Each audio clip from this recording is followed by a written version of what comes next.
Namo Buddhaya kepada para pendengar ataupun para penonton dari video kami kali ini.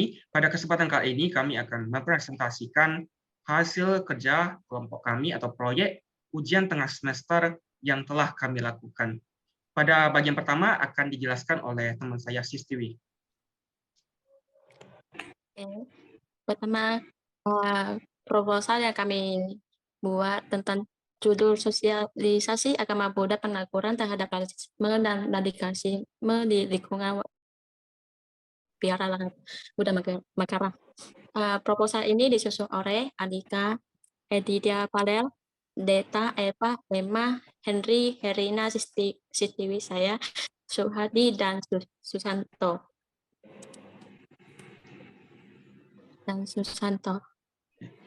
Selanjutnya akan saya jelaskan bagian bab 1 atau pendahuluan, di mana latar belakangnya kami memilih Vihara Graha Buddha Manggala sebagai tempat untuk kami jadikan proyek dilakukannya sosialisasi dari tema kami ini, yaitu rasisme dan radikalisme. Kami memutuskan untuk memilih Vihara ini karena Vihara ini itu sudah sangat berkembang sekali dan banyak umat Buddha yang ada di sana. Dan juga topik rasisme dan radikalisme yang kami pilih itu juga ya suatu topik yang sangat hangat-hangatnya saat ini. Banyak kejadian-kejadian yang sering terjadi saat ini berkaitan dengan topik ini.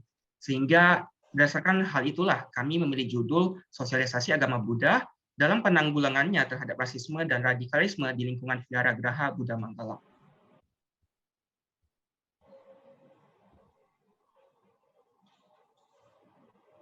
Oke, bab 2 tentang metode pelaksanaan. Lokasi dan partisipan kegiatan. Partisipan kegiatan ini ditujukan kepada murid-murid sekolah minggu. Dan lokasi piharannya ada di Pelum, Palwe Mas Permai, Blok B, nomor 21, Jalan Anggrek Permai, Palwe Indah, Kota Batam. Untuk bahan dan alat, kami menggunakan alat kamera, lens, tripod, laptop untuk mengedit, mikrofon, proyektor, tablet, dan tas. Sedangkan untuk bahan, kami menggunakan kertas survei, alat tulis, buku cerita, konsumsi, bahan bakar untuk transportasi, dan catatan untuk mencatat.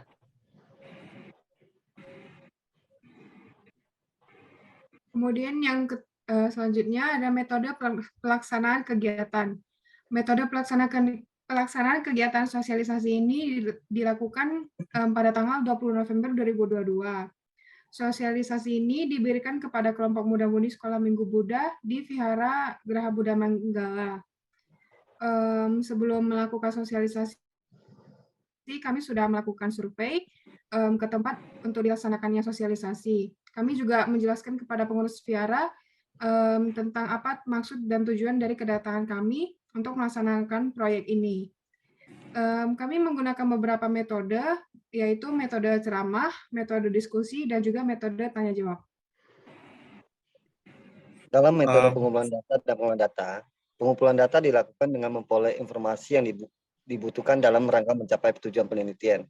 Sebelum melakukan penelitian, seorang peneliti biasanya telah melakukan dugaan berdasarkan teori yang digunakan. Dugaan tersebut dengan hipotesis untuk membuktikan hipotesis secara empiris. Seorang peneliti membutuhkan pengumpulan data dan teliti secara lebih mendalam. Ada beberapa metode pengumpulan data yang dapat dilakukan dalam sebuah penelitian. Metode pengumpulan data ini dapat digunakan secara sendiri-sendiri, namun dapat pula digunakan menggunakan gabungan dua metode yang atau lebih. Beberapa metode pengumpulan data antara lain: 1. Wawancara. Wawancara dibagi menjadi 2, wawancara terstruktur dan wawancara tidak terstruktur. 2. Observasi.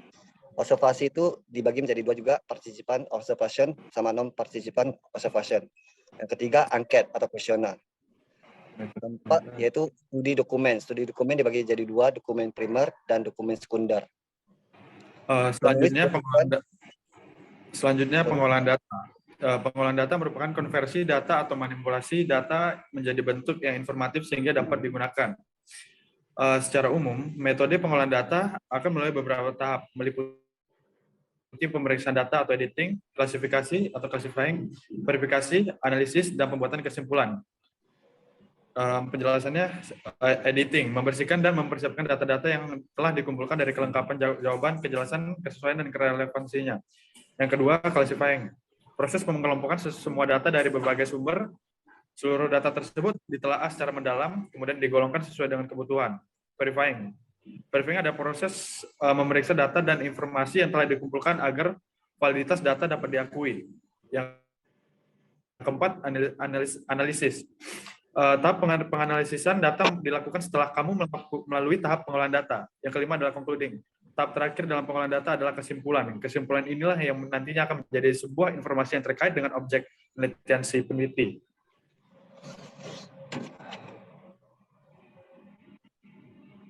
Next. Biaya dan jadwal kegiatan. Tabel biaya. Yang pertama, konsumsi 9 buah, 20.000, jumlahnya 180.000. Yang kedua, print kertas survei 9 botol, harga satuannya 8.000, jumlah 72.000. Yang ketiga, transportasi 2 kali, harga satuannya 100.000, jumlahnya 200.000. Yang keempat, alat tulis 15 paket, harga satuan 3.000 dan jumlahnya 45.000. Yang kelima, buku cerita 10 buah dengan harga satuan 11.000 dan jumlahnya 110.000. Yang keenam, buku catatan 2 buah dengan harga satuannya 3.000 dan jumlahnya 6.000. Yang ketujuh, biaya lain-lain 1, harga satuan 200.000, jumlah 200.000. Jadi total pengeluarannya adalah 813.000. Selanjutnya adalah tabel kegiatan. Ini adalah tabel menjelaskan tentang kegiatan kami. Pada tanggal 15 Oktober, kami menentukan tema yang akan digunakan. Pada tanggal 16, kami mencari tempat yang akan digunakan untuk sosialisasi. Tanggal 23, kami melakukan survei di tempat yang telah ditentukan.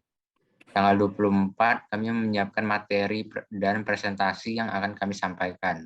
Tanggal 25 kami akan melanjutkan pembuatannya, sama juga dengan tanggal 26. Pada tanggal 20 November, kami akan melakukan sosialisasi tersebut di Viaranya, dan pada 23 November kami akan menulis laporan kegiatannya. Baiklah, sekian presentasi singkat dari kelompok kami. Apabila ada kesalahan, kami harap maklumi.